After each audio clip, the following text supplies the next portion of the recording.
हमने बोर्ड पर अभी 3 क्वेश्चन लिखे थे। 3 क्वेश्चन में जो फर्स्ट वाला क्वेश्चन हमने सॉल्व किया था, उस फर्स्ट वाले क्वेश्चन में हमने यही डायग्राम बनाया था। जो इसका सेकंड वाला क्वेश्चन था वो था find the equation of the line which passes through the point 3, 4। Language जो है बस उसको चेंज किया गया, लैंग्वेज को बस चेंज किया गया है। अगर मैं सेकंड क्वेश्चन के डायग्राम को बनाऊं तो सेकंड क्वेश्चन में भी सबसे पहले आप एक रफ डायग्राम बनाकर सोचिए। ये आपका एक्स एक्सिस है, ये आपका वाई एक्सिस है, और इसके बीच में आपको एक लाइन लेना है जो लाइन एक्स और वाई दोनों को कहीं ना कहीं काटे। सबसे पहले आप एक्स एक्सिस पर जो पॉइंट कटा है इसका नाम ए दे दीजिए, कोऑर्डिनेट इसका 1 और 0 देने वाले। यहाँ पर जो पॉइंट कटा है इसका नाम हमने बी दे दिया, और इसका निर्देशांक, इसका कोऑर्डिनेट हम 0 और बी लिखेंगे।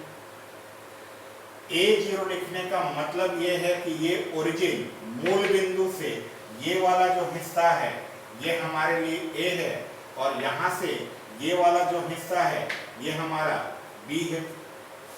साथ ही साथ इस क्वेश्चन में था find the equation of the line which passes through the point 3, 4। एक बिंदु 3, 4 का जिक्र है।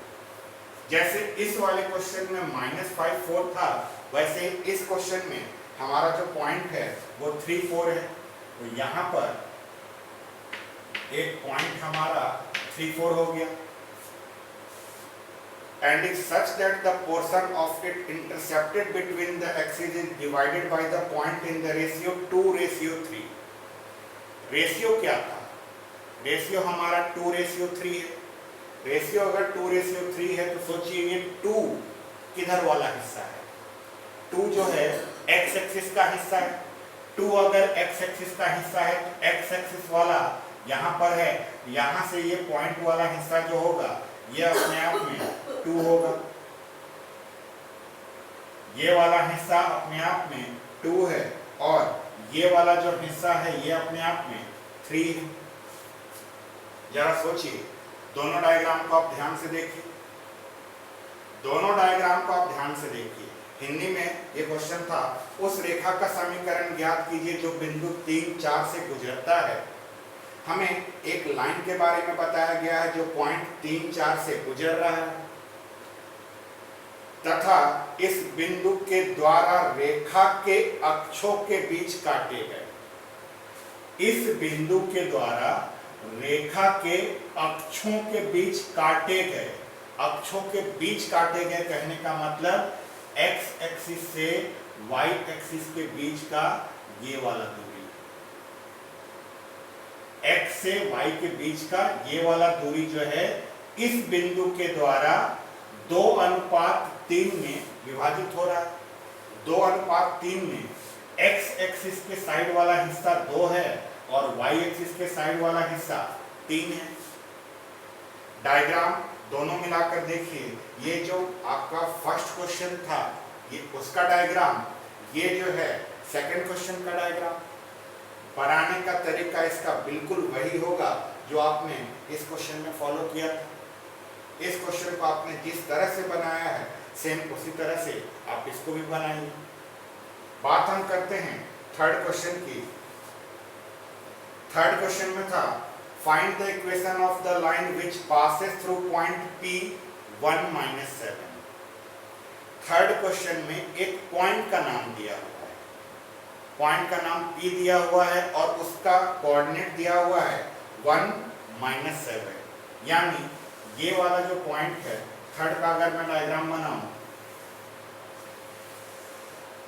ये हमारा एक्स एक्सिस है और ये हमारा वाई एक्सिस, और यहाँ पर भी हमें एक ऐसा लाइन लेना है जो एक्स और वाई दोनों को काटते हुए गुजरे।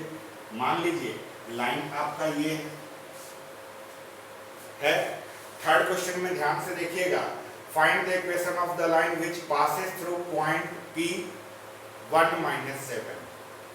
बिंदु P 1, -7 से गुजरने वाली, यानी यहाँ पर जो हमारा पॉइंट है ये पॉइंट P है और इस P का कोऑर्डिनेट दिया हुआ है 1, -7। बिंदु P 1 - 7 से गुजरने वाली उस रेखा का समीकरण ज्ञात कीजिए जो अक्षों को बिंदु A तथा B पर इस प्रकार काटता है। अक्षों को किस किस पॉइंट पर काट रहा है, ये पॉइंट का नाम दिया हुआ है। तो जो नाम पहले है यानी A वो x एक्सिस का है, जो नाम बाद में है वो हमारा y एक्सिस का है। ठीक, अब जैसा बाकी सब हर जगह में आपने किया है, पॉइंट A के कोऑर्डिनेट को आप क्या लेट करेंगे, बिंदु A के निर्देशांक को हमें क्या रखना है, बिंदु A का निर्देशांक हमको लेना है A0। बिंदु B का सोचिए, बिंदु B का लेना है हमें 0B। अब यहां से यहां तक का हिस्सा अगर कोई आपसे पूछे, आप बताइएगा कि ये हिस्सा A है, यहां से यहां तक का दूरी कोई पूछे, ये आपके लिए B है।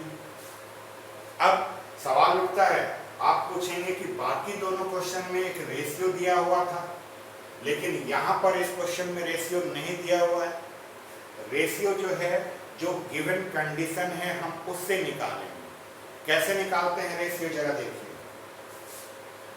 कंडीशन यहां पर था 4AP - 3BP is equal to 0।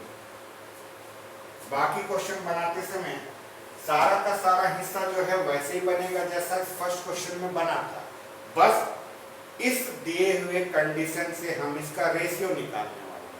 Ratio कैसे निकालेंगे, सबसे पहले जो लैंग्वेज वगैरह लिखना है वो लिख लीजिएगा। Let the equation of the line be x/a plus y/b is equal to 1। माना दी गई रेखा का समीकरण x/a plus y/b is equal to 1 है। ठीक, इसके बाद दिया हुआ क्या कंडीशन था, 4AP - 3BP is equal to 0।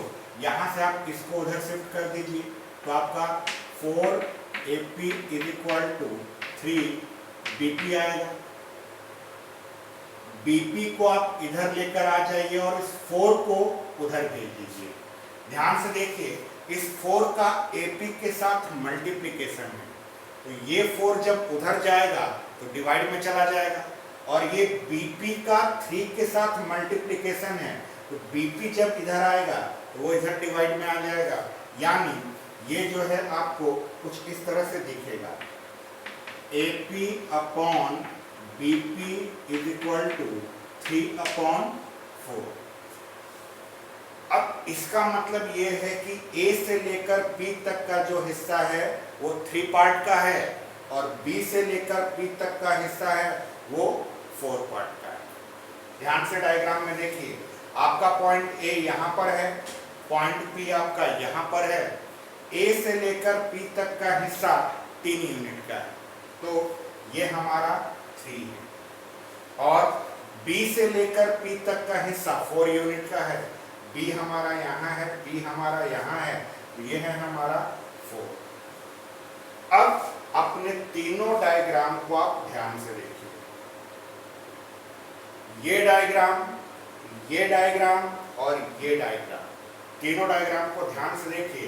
तीनों डायग्राम एकदम सेम है। जैसा आपने इसको सॉल्व किया था, ठीक वैसे ही आप इसको भी सॉल्व करेंगे, और ठीक वैसे ही आप इसे भी सॉल्व करेंगे।